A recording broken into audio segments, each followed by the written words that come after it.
Nos últimos anos do século XVIII começaram a surgir uma série de movimentos contra a dominação portuguesa. Dizer que eram movimentos de independência talvez seja um pouco exagerado. Desses movimentos, apesar de haver outros muito mais populares do que a Inconfidência Mineira, a Inconfidência foi a mais importante, foi a que teve a maior repercussão. Basta ver a atitude que a coroa teve. A coroa montou um grande processo, condenou várias pessoas à morte e, no fim, acabou fazendo uma encenação espetacular com o enforcamento de Tiradentes.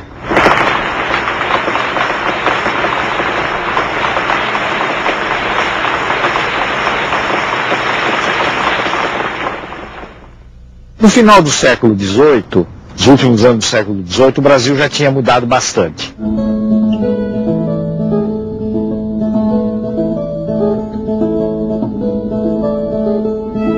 A gente já pode dizer que os portugueses não se arrastavam pela costa como caranguejo. Já tinham avançado para colonizar o país. Não era ainda o Brasil de hoje, mas era alguma coisa que, na sua fisionomia de território, se aproximava do Brasil de hoje.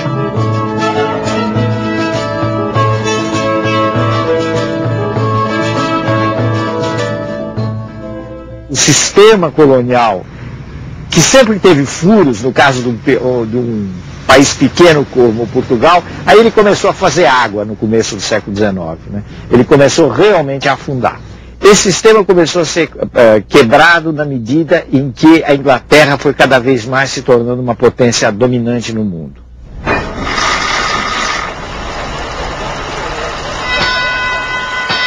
Os ingleses começaram a se desinteressar do tráfico de escravos, não é porque eles tinham razões humanitárias, de repente, para acabar com o tráfico de escravos, mas porque a mão de obra livre começou a tornar mais interessante, livre entre aspas, porque as pessoas eram bastante exploradas, mas de qualquer forma já não tinham mais a condição de escravos.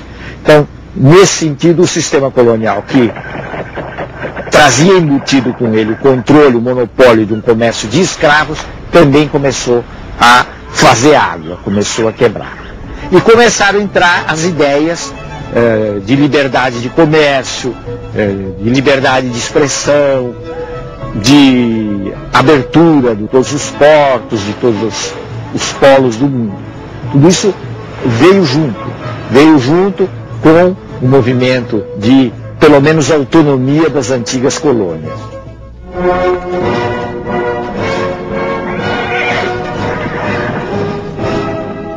Portugal estava acossado pelos franceses, por Napoleão, sob a ameaça de invasão do território.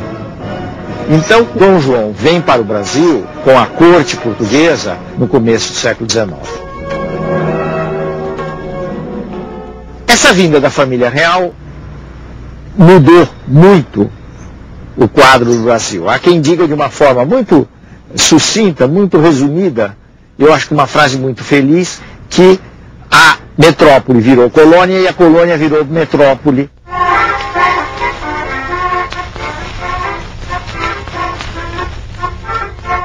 Houve uma transformação no plano da arquitetura, da habitação, no plano dos costumes, enfim, uma série de coisas, na vinda de pintores que vieram embelezar a corte.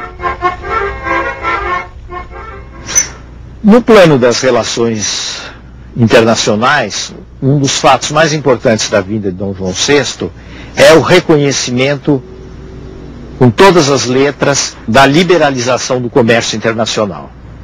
Quer dizer, o Brasil tinha os seus portos abertos às nações amigas, e a gente deve pôr isso entre aspas, porque as nações amigas, nesse caso, era uma expressão que significava basicamente a Inglaterra. Quer dizer, a partir daí a Inglaterra pôde ter um acesso direto aos portos brasileiros, ao comércio com o Brasil, coisa que já existia, mas de uma forma indireta.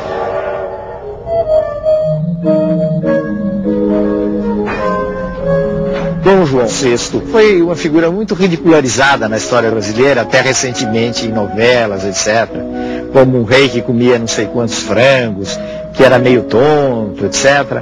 Ele tinha essas características, mas ele não era nem tão tonto assim, nem tão bobo assim, porque realmente ele conseguiu realizar essa passagem de Portugal para o Brasil e ter uma presença efetiva aqui no país, no que viria a ser um país independente. Inclusive ele resistiu muito a voltar para Portugal, acabou voltando em determinadas circunstâncias e deixando como regente o seu filho, como todo mundo sabe, que foi o nosso Dom Pedro I, Dom Pedro IV lá em Portugal.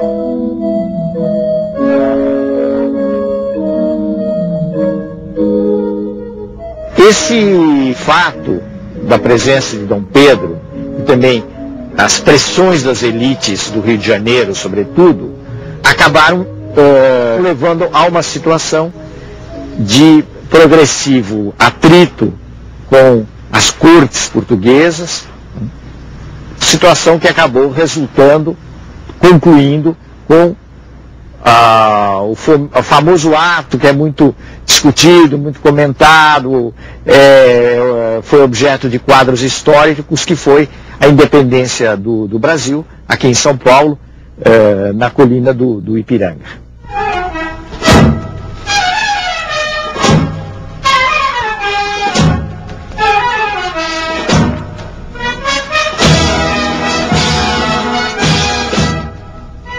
No processo da independência brasileira, que afinal de contas acabou se realizando em 1822, existem duas linhas. Uma linha mais revolucionária, mais de transformação. Existe uma outra linha, que é a linha bastante conservadora, que é a linha daqueles que querem fazer uma transição transada, quer dizer, uma transição sem muitos abalos. Essa linha é a linha das elites fluminenses. A transição foi feita por esses grupos e foi marcadamente uma transição conservadora, inclusive na forma de governo.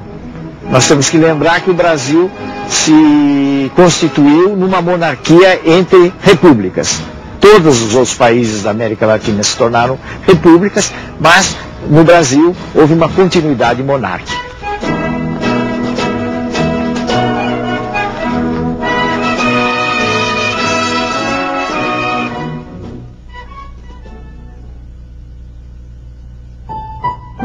No próximo programa, o Império Brasileiro torna-se definitivo.